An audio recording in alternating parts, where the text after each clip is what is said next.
My sister spent $133,000 from my card without permission on a Europe trip. My parents said I was selfish for being angry. But when I called the police and the bank reversed everything, they never expected the consequences. I'm 29 years old. I work in finance. And honestly, I never thought the day would come when I'd have to call the police to report my own family for fraud. But here we are. What happened a few months ago basically destroyed whatever relationship I had with my parents and my younger sister. And although part of me feels bad about how it all ended, the truth is, another part feels completely justified. I guess I should start from the beginning, or at least from the part that really matters, which was when my sister Lauren graduated from college in May. Lauren is 23. She's the baby of the family. And if I'm being honest, she was always the favorite. I don't know if it was because she was born 6 years after me or because she's a girl, or what, but my parents always spoiled her in a way they never did with me. When I was her age, I was already paying my own bills, living on my own, building my career in finance. You know, being an adult. Lauren, on the other hand, always had everything paid. Never worked during college, my parents covered everything for her, from rent on her apartment to her nights out with friends. I tried not to resent it. Honestly, because I understand that times are different and maybe my parents were in a better financial position when she was in college than when I was. But it was still hard not to notice the difference in treatment. The thing is, Lauren graduated in May, and I wanted to do something nice for her because, despite everything, she's my sister, and I was proud that she finished her degree. I went to her graduation, congratulated her, and bought her a gift I thought would be useful. A new laptop because the one she had was old and she'd be starting to look for work and stuff. It was a MacBook Air. Nothing too extravagant, but not cheap either, like $1,200. She was super happy, hugged me, told me I was the best brother in the world. All very sweet.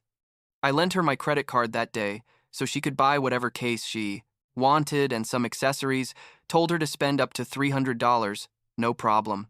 She went to the Apple store, bought her stuff, and I assumed she'd give me back the card afterward. Spoiler alert, she never returned it. But I didn't notice at the time either because, who thinks their sister is going to keep your credit card on purpose? About 2 weeks passed after graduation when my mom called me on a Tuesday night. I was in my apartment watching Netflix after work, relaxed, without a care in the world. My mom sounded excited, like super animated, and she said something like, "Guess what? We gave Lauren the best surprise. We booked her a month-long trip to Europe to celebrate her graduation." And I said, "Oh, that's cool. Where are they going?" Because I assumed it was a normal trip, maybe a week in Paris or something. But then my mom started listing all the countries: France, Italy, Spain, Greece, Switzerland, England. Literally a tour of all of Europe, 5-star, hotels, business class flights, private tours, expensive restaurants, the complete experience. I was like, wow, that sounds incredibly expensive. And my mom laughed and said, yeah, it costs like $133,000, but Lauren deserves it. And I almost choked on the water I was drinking because $133,000? Seriously? I asked how they were going to pay for that because I knew my parents didn't have that kind of money saved up. And then came the bomb. My mom, in the most casual voice in the world, told me, "Oh well, we used your credit card. Lauren still had it from when you bought her the accessories for her laptop, so it was super convenient." I sat there on my couch, phone in hand, trying to process what I'd just heard. They used my credit card? For a $133,000 trip? Without asking me? I told my mom, "Wait, are you telling me you charged $133,000 to my card without my permission?" And she responded with something like, "Well, yes, but don't worry, we're going to pay you back eventually. We just thought it would be easier to use your card because it has a better credit limit than ours." You know what I mean? As if that was a reasonable explanation. As if taking someone's credit card and spending literally more than some people earn in 3 years was something normal you do without asking. I tried to stay calm, honestly, because my first reaction was to explode, but I knew if I started yelling, my mom would just get defensive. I told her, "Mom, that's fraud. You can't use someone else's credit card without their permission. I need you to cancel everything right now." And then my mom completely changed her tone, got all indignant, and told me I was being dramatic, that it was a gift for my sister, that she deserved it after 4 years of college, that I had a good job and good salary so I could afford it, that they'd pay me back eventually, though she didn't specify when.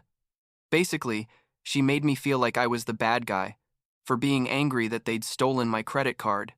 After that call, I immediately logged into my Chase account to see the full damage. And there it was, charge after charge after charge, all from the last 2 weeks. Delta flights in business class for $23,000. Ritz-Carlton hotels in Paris for $18,000.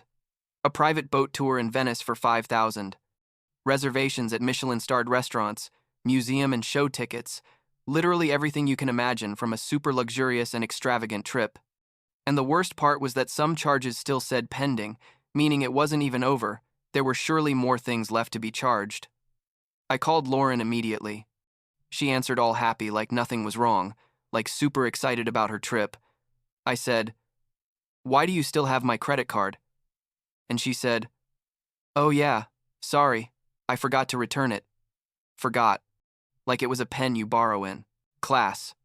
I told her I needed her to give it back to me now, and that they had to cancel the trip because I hadn't authorized any of those charges. And then Lauren also got defensive, started saying I was selfish, that I'd always been the favorite child, which is literally the opposite of reality. That for once she was going to have something nice and I couldn't let her be happy. She started crying, told me she'd already told all her friends, that she'd already posted on Instagram about the trip, that she was going to look like an idiot if they canceled it. And I just thought, seriously? That's your concern? How you're going to look on Instagram? I called my dad, hoping he'd be more reasonable. My dad is generally calmer than my mom, more logical, or at least that's what I thought. I explained the whole situation to him, told him that what they did was illegal, that they needed to cancel everything and give me back my card. He tried to calm me down, told me he understood my frustration, but that everything was already booked, that Lauren was already excited, that if they canceled now, they'd probably lose deposits and money and penalties, that it would be more expensive to cancel than to just let the trip happen.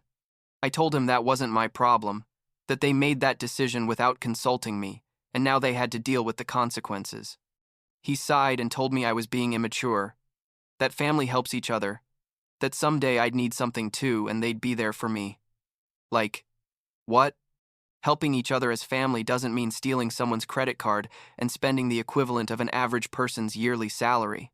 Despite all my protests, my family went on the trip anyway. They left like a week after my mom called me. I tried to talk to them several more times, sent them messages, calls, emails, basically begging them to cancel or at least to only use the basic reservations and cancel the extravagant stuff, but they ignored me. My mom temporarily blocked me from her phone. Lauren stopped answering my messages, and my dad only sent me short responses like, "We already talked about this. We're not changing our minds." And then the Instagram photos started arriving. Lauren was posting everything. Literally everything. Photos on the plane in business class with champagne glasses. Photos in the lobby of a hotel that clearly cost $1,000 a night. Photos at fancy restaurants. Photos on private tours. Photos, photos, photos. And not only that, but in one of the photos, Lauren had hung my credit card from her suitcase as if it were a decorative luggage tag. Like, she'd literally tied it with a ribbon and had it hanging there like a trophy. When I saw that, I think something in me broke. It wasn't just the theft anymore. It was the mockery, the total lack of respect, the fact that she was showing off that she'd used my money without my permission and felt proud of it. I tried to contact my bank, Chase, to report the charges as fraud. I spoke with like 5 different representatives, explained the situation over and over. But here comes the technical and legal problem I didn't know about. Apparently because I had given my card to Lauren voluntarily, even though it was only to buy laptop accessories with a specific limit, and because she was technically family, the charges didn't automatically qualify as traditional fraud.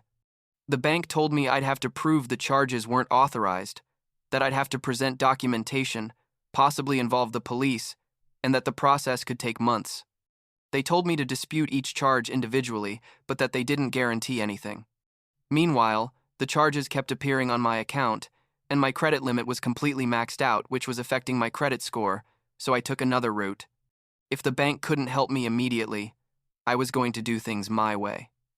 I started contacting directly all the airlines, hotels, and tour companies that appeared on my statements. I spent literally days on the phone, hours and hours explaining the situation. I'd tell them, "Hi, my name is James, and my family used my credit card without my permission to book services with you. I need to cancel these reservations and report that they were made fraudulently." Some companies were more helpful than others. Delta, for example, was pretty cooperative. I explained to them that the flights were booked without my consent, sent them documentation proving I wasn't on the trip, and they flagged the reservations as suspicious. They couldn't cancel flights that had already been taken, but they could cancel the return flights that hadn't been used yet. The hotels were a mixed bag. Some said they could only cancel with the guest present.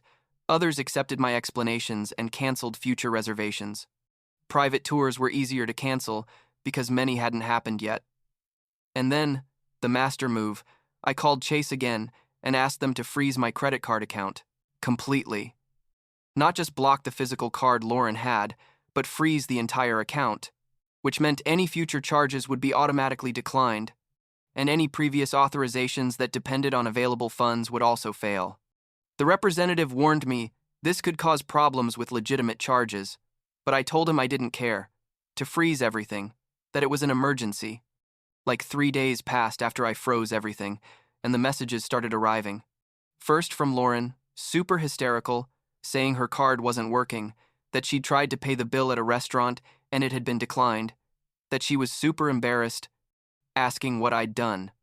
Then my mom, yelling at me through voicemail that I was ungrateful, that I'd ruined their trip, that the hotel had kicked them out because they couldn't pay additional charges. My dad also called, sounding more tired than angry, telling me they'd had to move to a much cheaper hotel because they couldn't pay for the Ritz-Carlton, that Lauren was crying all the time, to please fix this. But honestly, I didn't feel guilty. I felt justice. They had taken my money without asking, ignored me when I asked them to cancel, showed off the trip on social media, and now they were experiencing the consequences of their actions. I responded to all of them with the same message: give me back my credit card and we'll talk. Until then, I'm not unfreezing anything. The situation in Europe apparently got worse. From the stories I heard later, they had to cancel like half their itinerary. Private tours were canceled, fancy restaurants were out of budget, luxury hotels got switched for hostels and 3-star hotels. Lauren stopped posting on Instagram, which honestly was one of the most satisfying parts of all this, because it meant she couldn't show off her stolen trip anymore. My mom sent me messages every 2 days blaming me for ruining Lauren's graduation trip, but I simply didn't respond. And then came the moment of the return flight. Turns out when Delta investigated my reports, they didn't just cancel the return flight, they flagged the entire reservation as potentially fraudulent and put alerts on my parents' and Lauren's names. When they tried to check in for their flight back to the United States, they were taken to a separate office where they were questioned about how they'd paid for the flights. They had to admit they'd used a family member's credit card without explicit permission for the flights. Delta refused to let them board and told them they needed to buy new tickets with a different payment method if they wanted to go home. My dad had to use his own credit card to buy 3 last-minute economy tickets, which apparently cost like $9,000 because they bought them the same day as the flight. And not only that, but there were no available flights until 2 days later, so they had to stay 2 extra nights in London at a hotel near the airport that my dad described as basically a prison. While all this was happening, I'd taken another step. I went to the local police station and filed a formal fraud report. I brought all my statements, messages with my family admitting they'd used my card, screenshots from Instagram where Lauren literally had my card hanging from her suitcase. The officer who took my report seemed genuinely surprised by the amount of money involved and by the fact that it was my family. He asked me several times if I was sure I wanted to proceed, because once I filed the report, there was no going back, and potentially my family could face criminal charges. I told him yes, I was sure, that nobody has the right to steal $133,000 from someone else, family or not. The report was processed, and apparently some kind of alert or flag was issued in the system. So, when my family finally arrived at the airport in the United States, after their delayed and miserable return flight, they were intercepted by officers at the airport. They took them to an interrogation room, asked them questions about the trip, about how they paid for it, about their relationship with me. According to my dad, who told me this later, they were there for like 3 hours. They weren't arrested, but they were warned that there was an ongoing investigation and that I had filed formal charges. They were told not to contact me directly and to get a lawyer. Honestly, I thought after all that my family would leave me alone. I thought they would have learned their lesson, that they'd realize the seriousness of what they'd done. But no, like 2 days after they got back, they showed up at my apartment without warning. All 3 of them, my mom, my dad, and Lauren, knocking on my door around 8 at night on a Friday. I opened the door, and there they were. And I can tell you they didn't look good. Lauren had swollen eyes from crying, my mom looked furious, and my dad just looked tired. My mom started immediately. Didn't even greet me. Just started yelling at me about how dare I call the police, how could I do that to my own family? That I was destroying Lauren's life before it even started, because now she had a police report associated with her name. I told them to come in because I didn't want to have that conversation in the hallway, but honestly it was a mistake to let them in. Once inside, the confrontation was worse.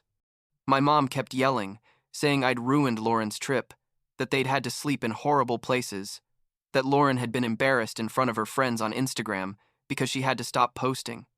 And I just thought, that's your concern? Instagram? Lauren was sitting on my couch crying, saying I hated her, that I'd always been jealous of her, that I'd never wanted her to be happy.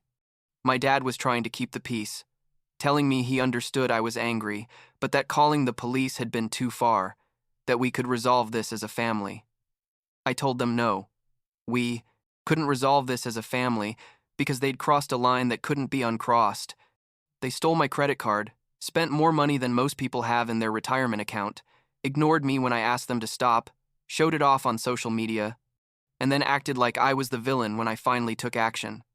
I told them they expected me to simply absorb a debt of $133,000 as if it were nothing, as if my job and my money didn't matter. My mom then changed tactics, went from fury to trying to make me feel guilty. She told me Lauren was only going to graduate from college once in her life, that they'd wanted to do something special for her, that if I really loved her I would have been happy to help. I told her that helping implies someone asks you for help and you accept, not that someone just takes your money without asking. I told her that if they wanted to do something special for Lauren, they should have planned it, saved for it, and paid for it themselves, like responsible adults. My dad finally spoke up, asked me to withdraw the police report, told me they'd pay me back although it would take time, that we'd set up a payment plan. I asked him how long exactly they thought it would take to pay back $133,000. He went quiet. I said, 5 years? 10 years? 20? Meanwhile, I'm supposed to carry this debt, paying interest that would probably add up to another $30,000 or more, damaging my credit, potentially affecting my ability to buy a house or make important investments in my life. All because you decided Lauren deserved a luxury trip you couldn't afford. Lauren then yelled at me that I was selfish, that I made good money and could afford it, that she deserved something nice after 4 years of college. And that's where I honestly lost my patience. I told her, you deserved what, Lauren? $133,000 trip? For doing what you were supposed to do, which was graduate? Do you know how many people graduate from college without any trip, without any elaborate celebration? Millions. I graduated and didn't get any trip. I had to start working immediately to pay my student loans. But you, for some reason, think you deserve a luxury tour of Europe paid for with stolen money. My mom then demanded, literally demanded, that I give them an apology. She told me I owed them an apology for ruining their trip, for calling the police, for being a bad brother and a bad son. And that's when I asked them to leave. I told them I had nothing to apologize for, that they were the ones who owed me an apology, along with $133,000, and that until they were ready to do both, I had nothing more to say to them. I asked them to get out of my apartment. My mom refused to leave at first, kept yelling, kept demanding. I had to literally walk to the door, open it, and tell them that if they didn't leave in the day, next 30 seconds, I'd call the police again. My dad finally convinced my mom and Lauren to go. Before leaving, my mom told me I was going to regret this, that I was destroying the family, that someday I'd realize I'd made a mistake. I closed the door in their faces. A few weeks of total silence passed. They didn't contact me. I didn't contact them. I kept working with the bank, kept providing documentation for the charge disputes. And then finally the news I'd been waiting for came. Chase reviewed the entire case, all the evidence, the police report, the statements, everything, and decided to rule in my favor. They reversed all the charges, the full $133,000. They sent me an official letter saying they determined the charges were made without my authorization and that my account was completely clear. Honestly, when I received that notification, I sat on my couch and just breathed for what felt like the first time in months. It was like a giant weight had been lifted off my shoulders. I wasn't going to be in debt. My credit was going to recover. Everything was going to be okay. Well, financially at least, because my relationship with my family was obviously destroyed, but in that moment, I didn't care. Now it's been like 6 months since all that. I haven't spoken to my mom, my dad, or Lauren since that confrontation in my apartment. I blocked my mom and Lauren on all platforms. I have my dad's number, but he hasn't called me. I heard through a cousin that my family is angry with me, that they've told their version of the story to the whole extended family, where I'm the villain who ruined his sister's graduation trip for being cheap. But honestly, I don't care what they think. I've been going to therapy, which I probably should have done years ago considering how dysfunctional my family is. And my therapist has helped me process everything, to establish healthier boundaries, to understand that I don't have to maintain relationships with people who don't respect me just because we share blood. And honestly, my life is better without them. I don't have to deal with constant drama, with my mom telling me what to do, with Lauren asking for things, with the obvious favoritism. I work with a financial advisor now to make sure something like this never happens again. I changed all my credit cards, set up alerts for any charge over a certain amount, even got a small safe in my apartment where I keep my important documents. Maybe it sounds paranoid, but after what I went through, I'd rather be safe. Sometimes I wonder if I did the right thing calling the police. Sometimes I think maybe I should have handled things differently, been less extreme. But then I remember the Instagram photos with my credit card hanging from Lauren's suitcase like a trophy. I remember how my mom yelled at me instead of apologizing. I remember that until the very end, they never admitted what they did was wrong. And I know I did the right thing. Nobody deserves to be treated like that. And establishing boundaries, even extreme boundaries, is necessary sometimes. The last time I checked Lauren's Instagram, she deleted all the photos from the Europe trip. I guess she finally realized that showing off a trip paid for with stolen money wasn't the best look. I don't know what she's doing now, if she got a job, if she's still living with my parents, and honestly, I don't care. My life goes on, and for the first time in a long time, I feel in control of it. I feel respected. I feel free.